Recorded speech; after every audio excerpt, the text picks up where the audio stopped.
hippopotamus, my own hip-hop autonomous. Hop on this team, introverted freaks and we're reaping damage. You all the commoners, I'm living in the commons. A promise to bring you words switch straight from my hippocampus. Hard to manage, I bring my force to like advantage. I'm used to panic, but I laugh at the blues and meet my savage. I bring the baddest, better defeat the beat through damage. I reap the havoc, they love me when I'm hypermanic. And in the madness, I'm supersonic. Hedgehog goes zoom when I'm manic on it. And cage to profit, my mind deposit. Exploring all my dreams, manifest my wins. Nobody frothing on their odds. I'm embracing mine, I'ma kiss it with my lyrics. Spirit down my spine, bad woman with the frost. Cold of the mic, I'm a reaper of deceivers. Return the divine, yeah, I'm living with the gods. Land before time, down on the rocks before caves became mine. Spread your words with your flocks. Feathers by your side, I'ma make you eat your words in the dirt with your pride. Smooth diving and soliloquies. I'm the heir of the words, better reign supreme. Better be the just king on the MIC. The tether at the time when you watch me read, yeah. I'm just creating a deep pact. Exercise mind so I don't weaken and relapse. Speaking through the fire, yeah, I'm burning the sea. A wider mind, but like prize goes to where I've been, yeah. I'm getting up on my vision, clipping up my clutter, making way for my mission. Spent years clashing mess, hit the head on collision, and now I head to my best. Leave the session the distance. I leave the session the distance. Yeah. A whole group of people, mostly, well, they were all guys, and they were so introverted off stage, and then they get on stage and they talk about their deepest fears, desires, trauma, emotion, and pull their heart out. And that just drew me in. I had never experienced something like that. Especially such tough guys, right? Exactly, or like yeah. They It's want just to be such like, people who like go around, they're smoking the seeds and they're just not looking you in the eye, or they just, I don't know, have this all bravado, and then they got on stage and it's like, it was hectic. And I was like, this is so interesting. Because that's what I was doing through slam poetry. So yours?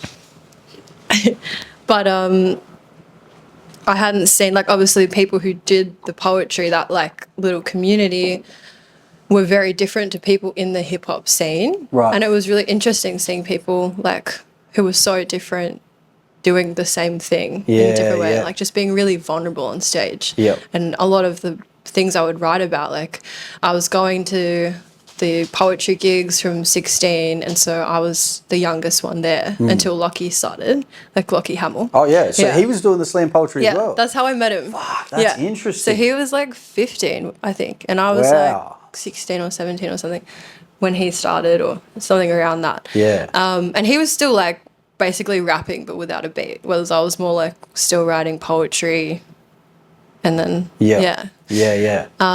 But everyone else was a lot older, like in their mid-20s to like early 30s. Yeah. And they were like such great mentors for me.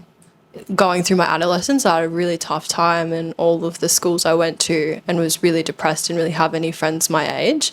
And so they kind of took me under their wing, and I really learnt a lot of stuff from them. And then I moved to Hobart in 2020 to like pursue music and the arts that I work in. I like run a small business doing a lot of different digital media and stuff. And then COVID hit. Yeah. And so through that period was when I just like kept writing and just tried to get better and like learn more, and found heaps of other artists that I'd never heard of. And that was when I found like Hell on Earth, who's playing tomorrow, and like lots of artists that I was just like absolutely hooked. Yeah. There's so much talent in Australia. There's so much talent in the underground scene. Yeah. So you were saying, so you went to school in Melbourne? Yeah, so right? I went to school in Melbourne until grade 10, but I wasn't really going to school like in grade 9 and 10 because I was just really struggling with my mental health. I was getting pretty badly bullied, and then we had a lot of death in our family. So we had like 4 deaths consecutively each year for 4 years. Wow. And they were all in Tassie. And that's why we moved there, so that my mum, and like generally the family, but my mum became like next of kin of my auntie's kids. Yeah. And my auntie and my cousin Stella died in really unexpected, horrible ways. And so we kind of just dropped everything to be with the family and start. And I feel like my life didn't really start until I moved to Tassie. Okay. Because I was like, I'd been bullied till like for so many years of my life, where I was like, I got to this new school and I was like, I really don't care if you don't like me. Like, this is who I am. I'm not going to change to fit in here. Yeah. And they didn't like me, but, but it was fine because I just like I was doing like 3 arts and an English in year 11, so I didn't even have to really leave the art room. That's really cool though that you had that mindset at that age. Yeah, it was helpful. Like, Yeah. I got a scholarship to this private school and it was like atrocious, and the people were just like so disconnected from reality. Right. Like, it was insane. There was a group of boys in the year below me that were in the boarding school there, and they collected girls' nudes and rented out a hard drive to other Whoa. guys and made money off their nudes. And they were all minors, like all of the girls. Wow. Like, it was like the disconnection of reality was crazy. That's crazy. Yeah. Like, you have to be some suck-up asshole to do shit like that. And it was a whole group of guys that were all running this thing. That's fucking wild. It was so fucked. That's insane. Yeah. Man. Yeah. I don't know what to say. No, literally. wasn't I tried to expecting move that in at like all. the second week, but like Yeah. the other schools were full. And then it wasn't until year 12 that I went to college, because in Tassie they have like year 11 and 12 as a separate college Right. from the high schools. And that was probably the first year that I enjoyed school. Yeah. That's nuts. Yeah. I mean, I can relate to not enjoying school at all, especially until later years. I kind of enjoyed it a bit more in year 11 and 12 as well. Yeah, Mostly we can because the pick the teachers backed off. subjects as well. What was that? When you can pick your subjects as well. And exactly. Like, yeah. Yeah, that was a big part. That was a big part for me. I really enjoyed being able to make my own decisions, even if they were shitty ones. Yeah. You know what I mean? I just didn't like other people making my decisions. And when you're in school, I mean, that's like everything all Yeah, day. for you know what I sure. mean? You just get told what to do. And the college I went to was like kind of set up how uni is. Like, if you don't go to your class, that's on you. They're not going to chase you up, but you're going to miss out. And you called the teachers by their first names, and there wasn't a uniform and stuff. So we like really set you up for that kind of stuff. And That's interesting. yeah, it was that really better? good. It was so much better. Yeah. Yeah. I think that'd Yeah. be good. I think I'd enjoy that way Yeah. more. I don't think I'd go to any classes. Yeah. but I They think had I a would sick enjoy class though. I've never heard of any other state doing this. It's called Student Directed Inquiry. Okay. And the whole year you write like a mini thesis. It has to be like minimum 10,000 words Yeah. about anything you want the whole year. And so people wrote about Harry Potter, and people wrote about tribal tattoos, and like my friend wrote about like veganism or something. Like, it could be like a specific random stuff you want. And it was really interesting. That's and obviously cool. like preps you for if you want to continue to tertiary education or something, or if you just want to like, I don't know, dive into the most obscure Yeah. thing that your thing that you love. What did you write about? I wrote about art as a therapy in adolescence. Wow. So it was like 5 different mediums of art and how it affects different disabilities and mental health problems Right. for kids. So it was like drama for kids with PTSD, because they were able to reenact like the trauma that they went through, but in a way that healthily disassociates them from the trauma, and reenact that and like bring their own power, rewrite their story. There was music for kids with autism, and it helped them learn like social cues and relate to others. And there was one that was so for pre-verbal kids, like really, really young kids. There was visual art, like drawing, for kids who had like severe chronic pain or asthma, and they were able to draw on a body like where their pain was before they could like speak, which was so interesting. And then, yeah. So that's all like researched and studied and everything, like Yeah. it had all been trialed. Yeah, and then part of it is that you have to conduct your own research. Right. So like I did some survey about like coloring therapy for mindfulness for adults, and I interviewed someone who had done art therapy when they were hospitalized for mental health. Yeah. Yeah. Wow, that's really cool. It's so That's cool. amazing. Yeah. I think the value of art is heavily underappreciated until it's Absolutely. gone. Yeah. You know what I mean? So true. Yeah. Yeah. Like People don't art is. understand. Sorry, yeah, well, yeah, people don't understand the value in art Yeah. until it's taken away from them. I definitely would not like be alive Right. if it wasn't art. Like, it's totally my medicine. And when I was like not getting out of bed, not seeing people, or like just really suicidal, like art has always been there for me in whatever medium it was. So I'm a strong believer and advocate for the power of art, and Was that creating or consuming that really helped definitely you? creating. Creating. Yeah. Yeah. Yeah. Yeah. Yeah. So you were going through this time in school, getting bullied all the time. You weren't fitting in. You moved to Tassie, and then how does that lead into music? Or were you already rapping at that time? I wasn't rapping. I was singing. Okay. I was singing in Tassie, in Melbourne, but like not really just doing it at school. And then when I moved to Tassie, I was still singing, like playing piano at home, and I would post things on my SoundCloud and covers and stuff, but I wasn't sharing it with anyone because I didn't really have a lot of peers, and I was also just very protective of like the things that I liked because of the past stuff. Right. And then it wasn't until the end of like the start of 2019 or just the end of 2018. So at the end of all of the slam poetry things I was doing, they'd always have a musician. And I asked, like, I'd been doing it for a few years, and I was like, can I sing at the end of this thing? And my dad played piano because he's a pianist, and was just like super wholesome and just did covers. And then from that, we applied to play at the Homebrew stage at Falls Festival, and we got in, which was super random because I'd like only played this one covered group, and you have to all do originals. So we had to like write songs for the originals. And I played with my dad and my ex, and that was really sick. And then we did Party in the Paddock, and then that was when like, Music Madness happened, and I started really focusing on that. And then when I moved to Hobart, or just before I'd moved to Hobart, I performed at a violence against women, like a fundraiser to support women who were victims of domestic violence. So it was just like a charity gig, like there was no fee. But someone was there that was booking the support slots for a lot of like regional tours. True. And they booked me to play a couple other gigs at like some local pubs, and I've supported all day through that. Wow. And that was just like a chance thing. Like I just said yes because I'm passionate about that. But then it just so happened that the right person was in the room.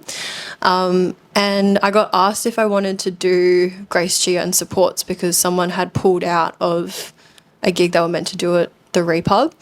And I wanted to put on a hip hop gig instead. And so that's how like Pop Up Hip Hop, which are the gigs that I run with my friend Hermit, birthed. Because I just have so many friends that are amazing rappers, but they weren't getting gigs. And it was kind of this time that there were like a really certain number of people who were getting gigs that had a really specific sound. But there weren't a lot of people who were like, in my opinion, incredible artists who were getting gigs. So we just wanted to put our mates on and put people on that we thought were like heavily underrated. And also like when I was going to gigs first in Launceston, I was like one of 3 women there. I would get like harassed and groped, and like it wasn't like a massive vibe, but people would like come there and be like, oh, who are you here for? And no one would think like I'm here to actually play or like respectful. So I wanted to create events that were safe for women and inclusive, and just like bring more women in, because it was like I knew heaps of people loved hip hop, and Nibs, who put on Elevated for a long time before I ever did a gig, he gave me my first gig in Hobart, and he put on amazing events in hip hop. Like he, I think, really helped curate like a good scene for women. But when he stopped doing events, I really wanted to support women in the scene. And now when you come to a pop-up hip-hop gig that's like 50-50 women, there are heaps of women at the front row. I recently put on a takeover at a festival called Multiverse in Tassie, and it was the most women on a lineup ever in a Tassie show. True. So we're like bringing people out, which is awesome. And so I think that's been like a big driver for me of like, I want to create and heal something that happened to me when I was younger and create these spaces that I needed.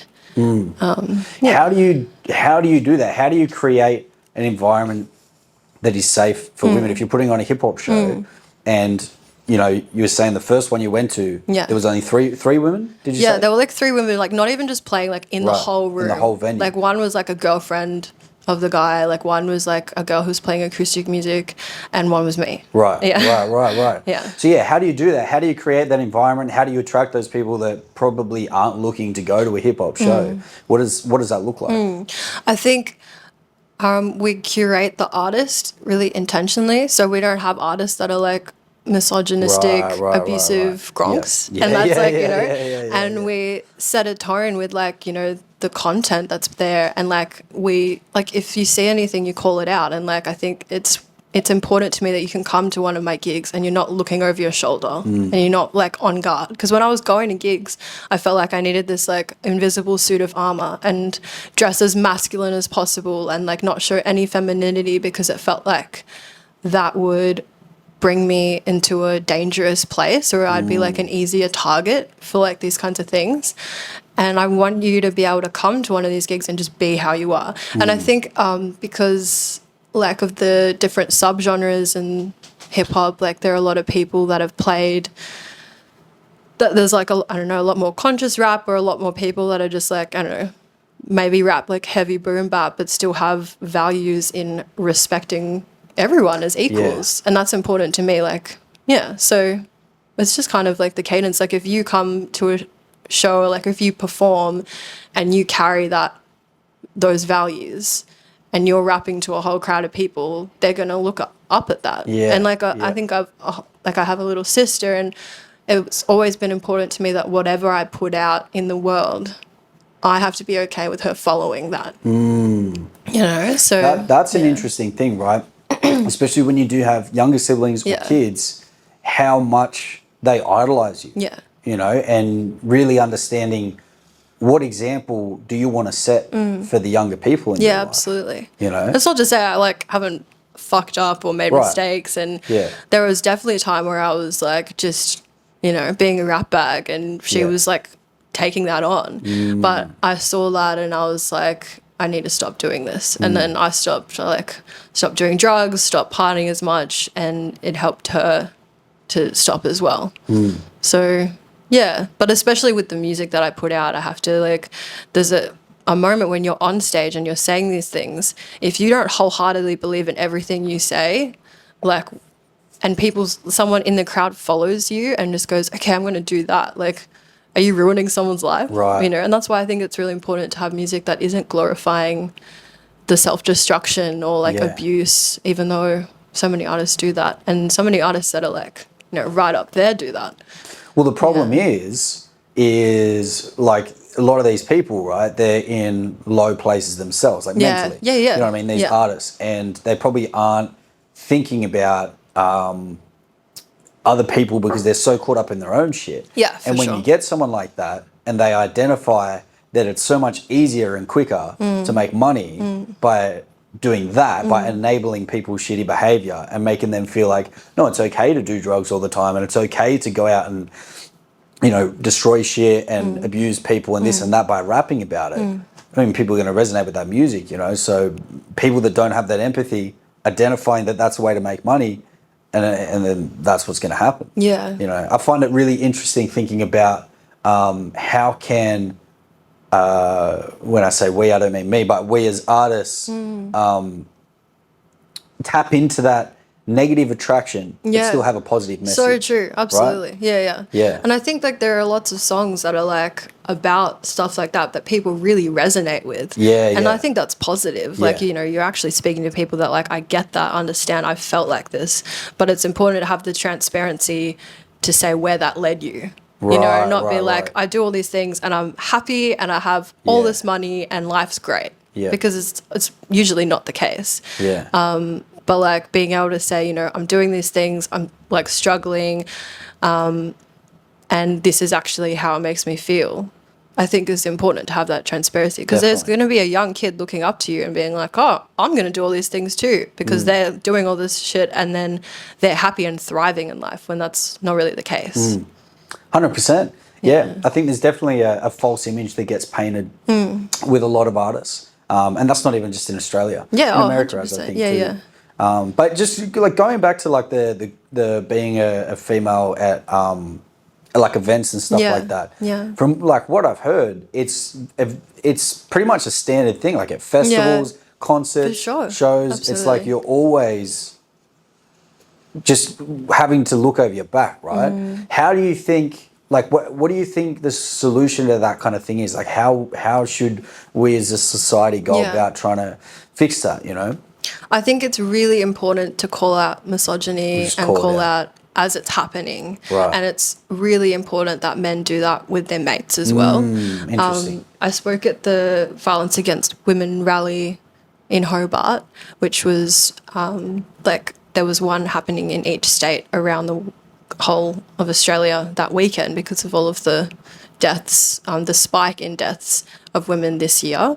So I'm not sure if you've Not at heard, all, but no. so there was, when the rally was on, which was like 2 weekends ago, I want to say, there have been 32 women this year killed to gender violence. Wow. Yeah. Gender violence. Yeah. What- so like what's domestic considered gender- abuse. Right. So yeah. it's It might one be gender family. versus the other gender. Yeah. Is So that- it's all of those are from men in these women's lives that have killed them. So most Wow. of them are partners, ex-partners, but also one of them was her son.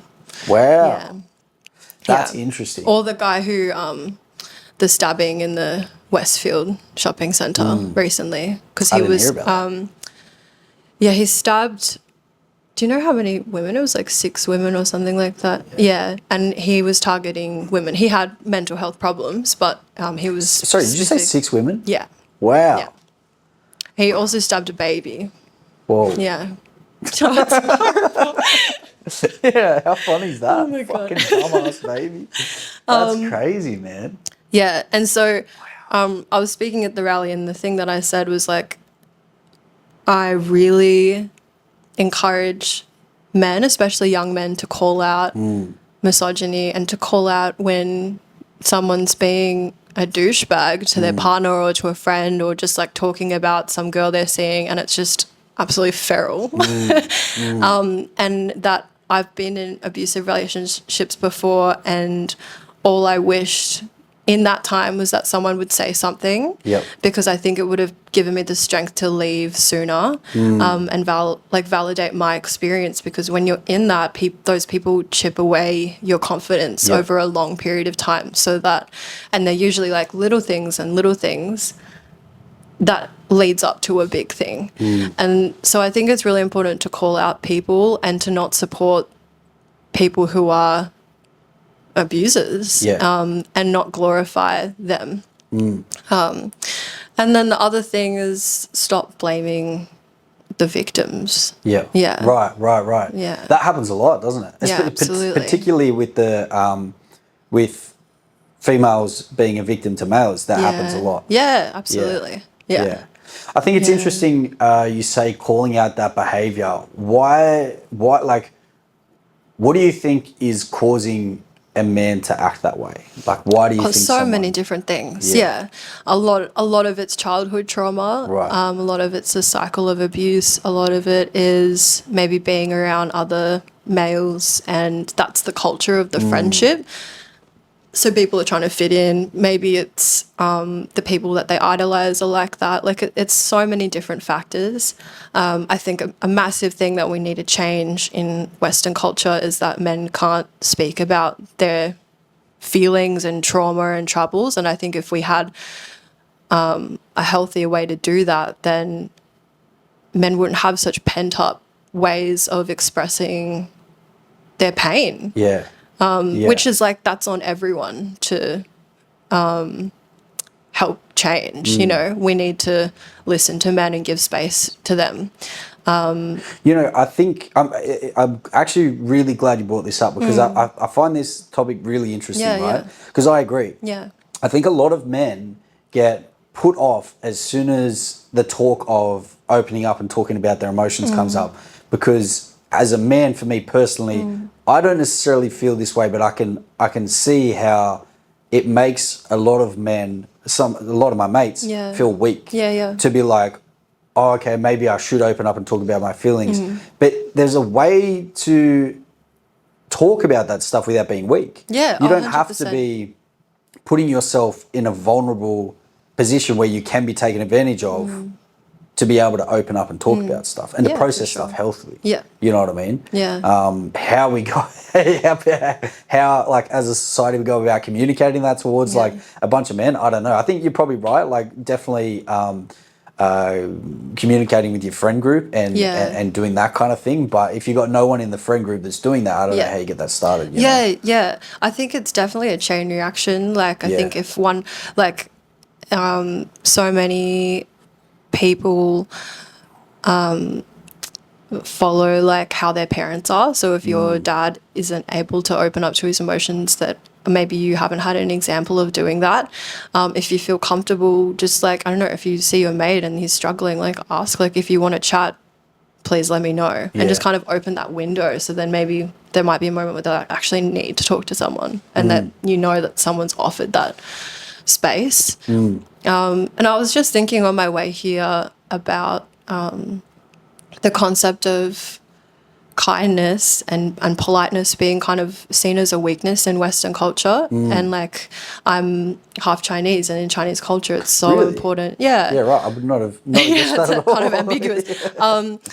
But in Chinese culture and in a lot of Asian culture, like being polite and being kind and honor is so important. But in Western culture, it's seen as like a weakness or a naivety. But I think it's a real strength to have, like, I know there's a lot of people who have caused me a lot of pain in my life, but I think it's the biggest fuck you to be like, you didn't break me. I'm still a kind, nice person that has like hope in the world. And I'm still more protective, but like, you know, I'm not this person who just will never trust again. And so I think, bringing these things into this culture in this country, of like not seeing being vulnerable or being kind or being like empathic or giving people time is like a weakness. See, it's interesting, right? Because the concept of kindness and politeness being seen as a weakness, sometimes it can be used as a weakness, but I think it depends how, like, in what way are you presenting yourself as polite and nice? Are you being polite and nice because you're afraid of conflict? Are you being polite and nice because you don't want to cause any dramas, and the idea of getting in some kind of situation where the tension raises is too uncomfortable for you, so you're passive, and your way of avoiding that is to be super polite and nice? If that's your reason of being polite and nice, that is a weakness. I would agree with that. And I don't mean that in any kind of derogatory way. I just mean people are going to take advantage of that nature. For sure. But you can be polite and assertive. You know what I mean? And I think that's like what I think that's the similar kind of thing that'll put off a lot of men into being talking about their feelings, because again, it's like, why are you talking about your feelings? Is it because you can't control your emotions? Is it because you can't hold this in? Is it because it is just pouring out of you? Or is it because you trust people so easily and you always spill all your information with everyone? Because if that's why you're opening up, again, it can be used as a weakness. But if you're doing it in an assertive way, where you're conscious of how that other person is using that information, you know what I mean? Oh, it's like all intention. Right. For sure. And like being, you know, being kind, but not compromising your values and wants and needs to be kind to someone. Exactly. I think that's important too. 100%. That's a good way of identifying why you're being polite. Are you compromising your own values? Is this at the cost of your own happiness? You know what I mean? I think that's interesting. I'm not saying just roll over and let people do whatever they want. No, of course. No, 100%. But I think, I don't know. I think that's interesting. I think a lot of guys see it as that way. That's what people are asking them to do. But I completely agree with you. That's not at all what anyone's expecting anyone to do. And I think hip hop, like, such a great way for men to like understand and process their feelings and talk about that stuff, and then maybe a friend can listen to the song and be like, hey man, do you want to chat about this sometime? Like, because there's so many things in my life that I haven't known how to tell my friends, but I've been able to write in music and perform in front of hundreds of people. Interesting. Like, it's just a weird life thing. It is, isn't it? But sometimes that works, you know. It's interesting you bring that up. I won't name them, but I've, like, literally a couple of days ago, I saw two guys, both very shielded up, both very egotistical in a way to protect themselves, rapping like with each other. And it was just me and these two guys. And they just put on a beat and they were going verse for verse, just going out of their phones. And one of them goes, oh, hey bro, this is like probably like, I wanna know what you think about this. This is probably the deepest shit I've ever written. He's like, I don't normally write shit like this, but I thought I'd give it a go. And I listened to it, and it was like, and like the way he was doing it was, he was like, you could tell he really wanted his mate to listen. It was almost just like, I want you to know what I'm experiencing. It was kind of like a reach out for help, right? And I saw him do it, and he was like rapping, and he was looking up at his mate to like see if he was like, you know, and his mate was sitting there on the phone looking for his next verse. And then when he finished, he goes, "Oh yeah, that was really good. I got one too." And then just bang straight into it. And I was like, "Oh, that's interesting." That's not how I thought the story would end. Not at all. No. Like, oh my God, I'm so... Yeah. So it's like, Yeah. yeah, people just don't want to. Sorry to disappoint with that. But that was it's exactly real, and what I that's was so- expecting yeah. too. I was Yeah. like, this is really cool because I'm about to see hip hop really help people connect. Yeah. But unfortunately, it seemed like for the other guy, it was too much. for And him that's a to- whole nother thing. Like, the way that music culture in Australia works is you pretty much only play at venues that make their money serving alcohol. So you're going to be Right, that's performing to a room interesting. of people who are mostly fucked up. Yeah. Pouring out your heart. Yeah, And yeah, some yeah. people hear you and some people see you and be like, this person is not okay. Or Yeah, like, you know, this yeah. person hasn't been okay, and like, wow, this is amazing they're sharing this stuff. But probably 80% of the people would be like off their face and be Yeah. like, yeah, this is sick. Yeah, yeah. You know? And That's also, the crazy part too. people are usually listening to music and thinking about how it relates to their life. Mm-hmm. You know, especially when the artist is so disconnected from the Yeah. fan, and it's like you're not even really thinking about them and how it affects them. Yeah. For most people, Yeah. maybe as an artist it's different. But yeah, I don't know. I think there is still definitely a lot of power in hip hop, and Yeah, absolutely. yeah, and I think, you know, there's a big misconception with it in the country. I think it's so amazing what you're doing, providing a safe place Oh, for thank females you. to come to gigs, providing opportunities for other females in the scene to perform at safe gigs, like we're going to tonight, which you guys will miss it by the time it's out. But so where do you think you got the... you seem really independent, right? And you seem really strong in your motives for what you want to do. Like, where do you think that comes from for you? Well, thank you. Yeah, that's right. I think I have always had a strong motivation to better the world, and through my own experiences, be the person that I needed when I was younger. Right. And then through hip hop and music, it's and just like the life events that I've experienced in the last few years, it's kind of lit a fire in me to talk on issues. So like I put a song out about MISOGYNY, who was a woman in Iran who was arrested for improperly wearing her hijab.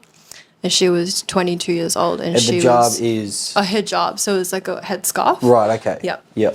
And And is that... Sorry, does that Yeah. cover the whole face, or what, like, or is that just to get a clear picture Yeah, on yeah. the expectation versus what For sure. what she was doing? Yeah. It's not the whole face like a burqa, but Right, it's like right. around here. Okay, yeah. And they have really strict rules there. Like you can't have your hair, like you can't cut your hair, and like you can't dance in public or like things like that. You Wow. can't like Yeah, show wow. parts of your skin and stuff like that. Yeah. And so she was arrested at 22 and she was beaten in custody and died from those injuries. Whoa. And after that, Iran was in a massive protest because people were protesting not only for her, but for women all around the country to be able to express themselves safely in their communities. Yeah. And I was reading about this and watching it from, Australia and being like, this is so fucked. I don't know what I can do to help, Yeah. but I want to do something. And so Yeah. I wrote the song MISOGYNY, and the idea is that it A, is educating people about what's happening there, and B, also empowering the Iranian community here, or like other people. Like there's so many people all around the world who don't feel safe to express themselves for whatever reason that is. Sorry. Yeah. What is it that she didn't do that she was supposed to do? She just didn't have her headscarf on properly. So it was Yeah. just revealing part of, or something. Part of her hair, I'm pretty sure. Part of her hair. Yeah, I think so. And or like because and her face, yeah. Part of her hair and her face Yeah. was showing that Yeah. wasn't supposed Yeah. to. I can't remember She if it was that or if she just wasn't wearing it or like, yeah. Okay. But it was improperly is like what it says in all the articles. So I assume she was wearing Right. part of it, but not Yeah. in the proper way for their religion. This tiny little, like irrelevant thing, basically. yeah. And she was beaten to death. And it was illegal in that country to make any music about it. So it was like also like a Wow. responsibility here as like an artist that has a platform Yeah. where I can wear what I want. I can dance Yeah. in public. I Yeah. can, there's a degree that some like things maybe make you feel more unsafe with what you wear. Right. But I have so much more autonomy of what I can wear and how I express myself here, and I can make music on it, and I'm not going to get arrested, or like some people were like sentenced to execution for making music on this. That's crazy. Yeah, That's it's insane. super hectic. And so the protest went for months. People literally getting like arrested and tortured, like in custody for protesting against this. And it became the Women Life Freedom Movement in Iran, but people all around the world were protesting. And another song I made was called It Starts With You, that I put out in, I think, the end of March. It was just before our state election in Tazi, and I really wanted to have a song that encourages people to consider different things when they're voting, because we've just had the same people voted in every time. And like the state of Palestine and how we treat First Nations people in this country, or like there's massive deforestation in Tasmania in the Tarkine forest, which is the second largest temperate rainforest in the world, but it's getting logged by these massive companies. And so, there are these things that I just like really frustrate me, and it makes me feel speechless, but we can't be voiceless when these things happen. And I have the privilege of having a platform that some people listen to and some people see, or if I'm like, at a venue and I can say this, someone might take it on and listen. And I think that's just always been like a natural thing for me, but now it feels more concentrated and intentional, because originally like the music was more like social issues of like misogyny, abuse, or even just like mental health and stuff like that. But I think now it's like a bridge of all these different things and political things, and It's good. I think the fact that you're making music about that stuff, providing a safe place for females, and leading by example in that regard, that in turn empowers more people to do the same thing. Yeah, and that's the hope. And like honestly, women have been doing shit in this scene since day dot. Right. They just haven't got their flowers. Yeah. Like there have always been amazing MCs. That's why like MC Layla, she was in Culture of Kings Volume 2 and like had It's Only Me, which is a dope track. And that's why we named it Culture of Queens, because it's a flip on that OG album. But women have been doing stuff in this country for years. They just like haven't, it's so hard. And I understand why a lot of women started way before like I was probably even born. But they get to a point and then become closed off, because it's this internalized misogyny where like they had to fight so much harder than I did to do what I'm doing.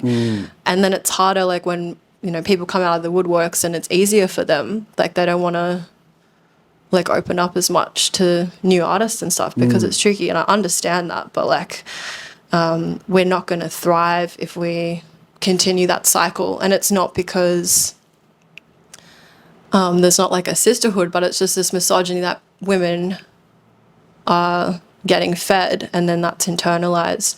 Because there's been like DJ Chrissy, who's like breaker DJ. She created Step Into the AM, which was a radio show here in Melbourne that just showcased underground rappers. She played Brad Strutt on the radio for the first time, and like she would like even if you didn't have a demo, you could come and rap live on the radio and stuff, and put on gigs, and was just a massive matriarch of the scene. She was like a grapher and a dancer and like all this stuff. And I mean, there's so many women doing epic things in all of the elements of hip hop, and have been since like the 80s and 90s. But I think it's important to just give them their flowers. And also I was thinking that like it's not helpful when you have like a media publication Instagram account saying top 10 Oz rappers, top 10 female rappers. Right, okay, yeah. It's interesting, right? I had a question that was going to try and lead in this direction, because I want to ask you something about that. But first I want to say, bro, if that's too cold, you can turn that off, because I feel like you're probably freezing to death over there, right? For the last 5 minutes, I've been thinking about that. And I've been thinking, fuck, I really got to find an opportunity to tell him. He's going to be over there. Just stop me talking at any moment. the fear in your eyes. Because I remember It's just blue in the corner. when Timos was around here a few weeks ago doing an episode, his partner was sitting on the lounge, and I remember her just having to ask, and I was just thinking, like, for the last 5 minutes, fuck, you're just over there, Oh, you're just God. freezing. And I was just talking. Appreciate that, man. Yeah. So I wanted to ask Yeah. you, what is a few things Mm. that people think is beneficial towards female recognition, Yeah. whether in hip hop or anywhere, but is actually counter to that? Because I've noticed a lot of things that I think is doing that, but that's obviously from the male perspective. Yeah. So I'd like to, That's a great question. yeah, what do you think about that? What are a lot of people doing? I don't need to repeat myself. You understand the question. Yeah. I think, like what I was saying, like having best rappers in Taz or best rappers in Oz, best female rappers. Yeah. I understand the intention behind that and having representation, amazing. But those women should be in the top 10. Yeah, Like, right. and I'm not saying Yeah. me, like I think there's a lot of women that are better than me, but I think they should be on those lists. So that's one thing. I think people being like, you're the best female rapper in Oz. It's like, just put us with the other rappers. Because you never say you're the best male rapper in Oz. No. You And know. like, it's so classic, like women getting pitted against each other. And it has been in hip hop forever. It's been in music forever, especially like all those pop artists and stuff. But like Lil Kim and Foxy Brown, like them being like pitted against each other in the US.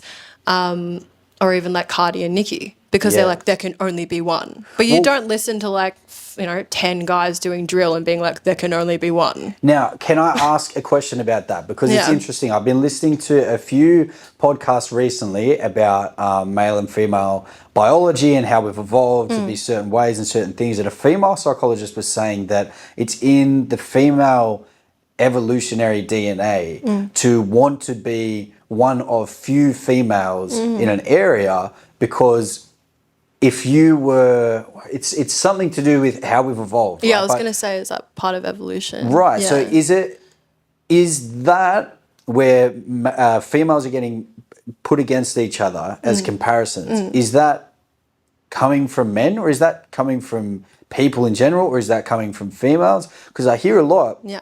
about females being very, again, I hear this, I can't speak on it myself, but I hear a lot about females being quite competitive with each other in a toxic way, where it's like, for sure. you need to fuck off because there's only room for one Yeah, of us here. yeah. Is that, what are your thoughts on that? I think that is a product of the patriarchal society and the Right. generations of that. And that it makes sense that through evolution of living in the society that's happened. I think there are a lot of like everyone who's playing the gig tomorrow are all amazing artists that are right up there. Like the quality is amazing and they're also supportive, and none of them are like, well, fuck Right. you, I can Yeah. only be the one. And so I think it's about you have to, no, you don't have to, but if you show someone kindness that have never been shown that before, and like make someone feel welcome in a room that has never felt that, then maybe they're going to do that in the next room. And some people like have just never been shown that and never been made feel welcome, and they've always had to like fight to survive in the room that they're in or the space that they're in. And so it's like it is a chain reaction, and it's a way that we can just be better as humans to do. But it is hard because the way that our system is set up is against women, really. Yeah. Like, and so yeah, it's about fighting against that system. So it's probably, if I can decide, like, is this what you're saying? Where it probably is an immediate reaction for a lot of people, men or women, to be like, to be putting women up against each other. Yeah, yeah. And we have to make a conscious effort Yeah. to try and remove that from the way that we think about. Yeah, because that's this like sort of it's thing. happened for so long. Yeah. I mean, like the first hip hop artists, like with Foxy Brown, or even like Roxanne Shante, she put out this song that was a reaction to a song, and she was like 13 or 14. Someone had named like Roxanne, and they were dissing her. It was like a fictional character, and she came back at 13 and just was like, fuck this, and just had this epic song. And she had the most disses written about her like ever in history. Like I think the only contender would be Rebecca Black. And she was like 13, 14 when this happened. So I think it is like it's happened since the start and since before hip hop as well. And I understand why it's happened, but I also see a way that we can break out of that. And I think it's like it might not be in a time where I'm performing and see that fruition, but it's something that we can start in our age. And hopefully for other generations, they won't feel that as much. Yeah. Because like there are so many guys that rap about the same thing or sound really similar. Yeah. And you're not like, there can only be one of them. Yeah, for You sure. know? Yeah. Yeah. I think that's a really good point. And I think we definitely do that. I'm curious about, where it comes from and how we fix it. Me too, yeah. And I think also stop saying femc and chick hop. Wait, what was that? Femc and Femc? chick hop. I've never heard of Yeah, either so of those like, terms. oh, you're like a sick femc, which is just MC, Oh, but right, fem. right. Or right. like, yeah, this is chick hop. Yeah. It's just like I can imagine I how that's understand not like great. some people say it with like the best intentions, They but think, it's just yeah. like, bro. What do you think about what kind of message does it send to get a or multiple female artists on the lineup for the sake of having a female artist on the lineup, as opposed to sourcing good artists regardless of gender? Yeah, that's an interesting one. I think a lot of people are trying to have better representation, and I think there's positives and negatives in that, and I think it's all just about intention. Like if you're doing that as a tokenistic thing, that you just want a woman or a person of color or something like that on your lineup, then you're not like, you don't have the great intentions. Yeah. You don't actually have respect for that artist as an artist. And it doesn't outside send a of, good like- message. No, absolutely. Yeah, it almost. But- I feel like it would take the power away from females, because it's like almost sending a subconscious message of females aren't good enough to get here, so we're just going to put one here that's not that good. Yeah. So, and that would just doing that, putting someone in there that hasn't earned that position, regardless of gender or whatever, I feel like does that. And same for First Nations people. If you're putting them on the lineup because they're First Nations, when there's so many other better artists, that you're saying you're never going to naturally get to this position, so we're just going to put you there anyway because you need the help. Would that be? Yeah, and I think there's definitely gigs that I've said yes to where I feel like people have put me on just because I'm a woman or because I'm a person of color. Yeah. But I've said yes because it is important to represent that. Right. And if I think about outside of these guys who are making money off making their gig more inclusive and diverse, there's going to be someone in the audience that sees themselves in me and might inspire them to get on stage. And that's more important to me. Yeah. Like when I was growing up, I didn't see anyone like me, like, Asian or like half Asian making hip hop. And so like, I think it's important to me that people see themselves doing that. So there's still overall value, even if it is a bit of a hollow gesture from some people that may be doing it as a token thing. There's still overall net benefit. Yeah, that's what I mean. Like it's a really tricky, complex thing because it can be positive, but I'm not doing it for the event promoter to feel good about themselves and make money. I'm doing it for the crowd that might like be inspired by that. Yeah, that's cool. There was another one that I was curious about as to whether you think it's beneficial or not. I just got to try and think of what it was. But I don't know if I can. But what about, what do you think about telling artists that they're good when they're not, as a way of trying to support and motivate Interesting them? one. Yeah, I think I've been thinking about how women are under a microscope when they rap, and they will get told if they're bad straight up, which is like how the scene was back in the day. You would get booed off stage if you're bad. But I also think that's why women are they progress so quickly. Right. Because people like straight up be like, no, but even if women are good, they're like, you're bad. Yeah. There are a lot of guys who are not good and people are like, this is fire, bro. Yeah. Keep at it. Yeah. But it's tricky as well because you got to start somewhere. Yeah. But I think constructive criticism and honest feedback is important. Instead of just being like, just quit, you're terrible. Be like, you need to do this. Don't rap over your backings or like your recorded song, like practice more, practice how you don't cup the mic, like things that actually are helpful is important. And that's my friend and I run open mics monthly in Tassie, all for hip hop, and it is a space that's supposed to bridge when you first are starting out and you want to get into hip hop, but you can't just get a paid show. And so like it's that bridge. And there are people there that are starting out and they have, you know, a way to go to perfect their craft, but having a platform that is like a space that is supportive and safe for people to start is, I think, really positive for the culture and the community. But being able to be like, hey, I think you should do this, maybe don't do that, don't rap about stuff you don't do, like have these things that is actually helpful, I think is good. Is it important to, if you're at this open mic event, especially as yourself as the one putting this event on, if you see someone, maybe it's their first time on stage and like they were doing some of the things you mentioned they shouldn't be doing, is it your duty as an artist that has more progression to take the initiative to go to them and to say that? Or, and, you know, does that apply to everyone else? Or should you wait for them to ask for feedback? Or how do you think I went? All that kind of thing.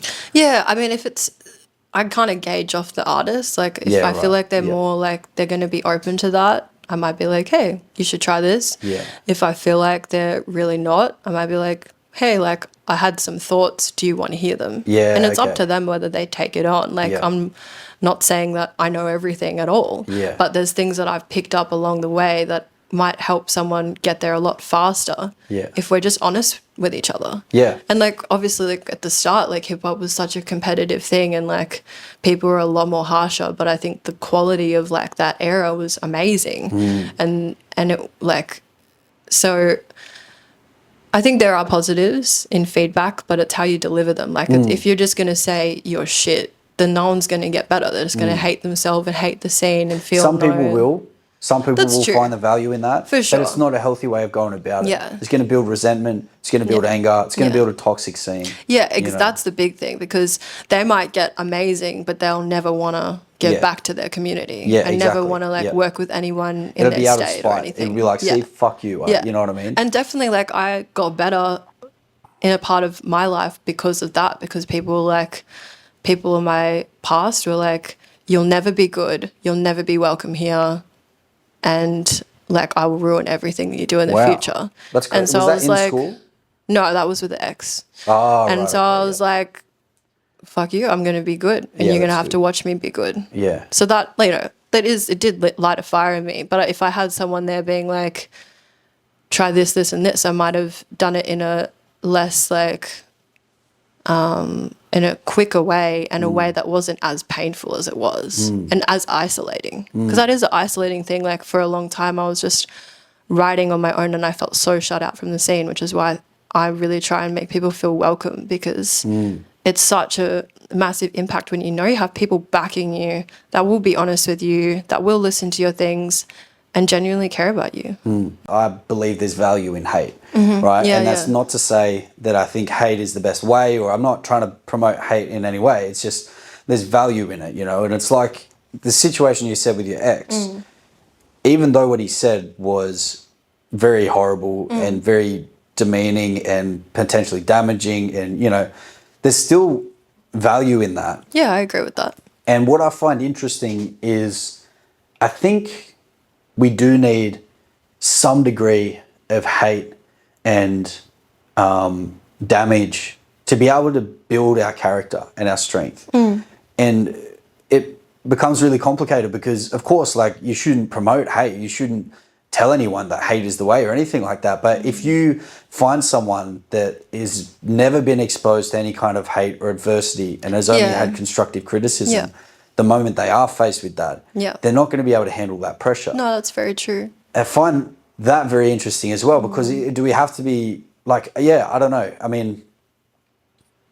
I don't know what the recipe is to create like a person that has what they need to be able to do what they want to do. But I think hate is definitely a part of that. And you see a lot of people that go on to achieve really great things and become these really amazing people with such depth in their character and such strength and inspiration and ability to empower people and motivate people.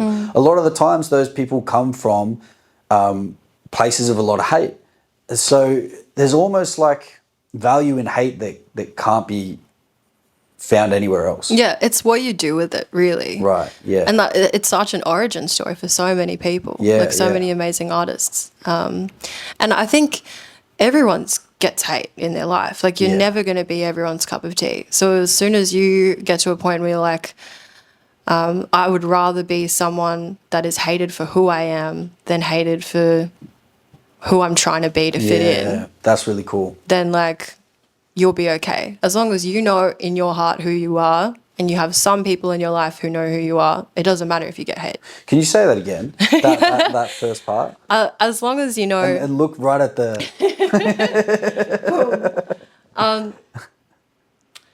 I would rather be hated for who I am than hated for someone I'm trying to be to fit in. Yeah. Yeah, I think that's really beautiful. No, thank you. I think that's really powerful. Thanks so much for coming on. This has been It's a really been good awesome. chat. Yeah, great Really enjoyed questions. this. Thank you. Is there any parting message, shout outs, upcoming shows, music, your Instagram, anything at all that you want to put out to the world before we wrap up? Shout out Discover Hip Hop and Lewis. Thank you. It's been awesome. Yeah. Really, really interesting question. So thank you. Thanks. Thanks for having us. Big shout out to DJ Then Some, who's been playing with me all year and most of my gigs is a DJ. Shout out to Flora, who is the band that I'm working with and collaborating with. So I've been playing my songs live with the band. And shout out THC, shout out to Lockie Hamill, who's been mix, mastering, recording and just grinding his ass off everywhere around the whole of Australia. And if you like what I'm doing, I'm putting out a single every month this year. I've got 6 singles out this year and I'm going to just keep pumping them out. So yeah, this will be out after Culture of Queens, but I hope I see you there. Yeah, sick. Yeah. Thanks so much for coming on. It's been Thank really you. good. Yeah, it's been sick. Much love. Peace. Whenever you come back over, let me know. We'll do it again. Sick. Yeah, it was I just good. realised at the end I should have been like, shout out Brother Pete. Playing with clicks and stuff in the background. Shout out to everyone except for Brother Pete.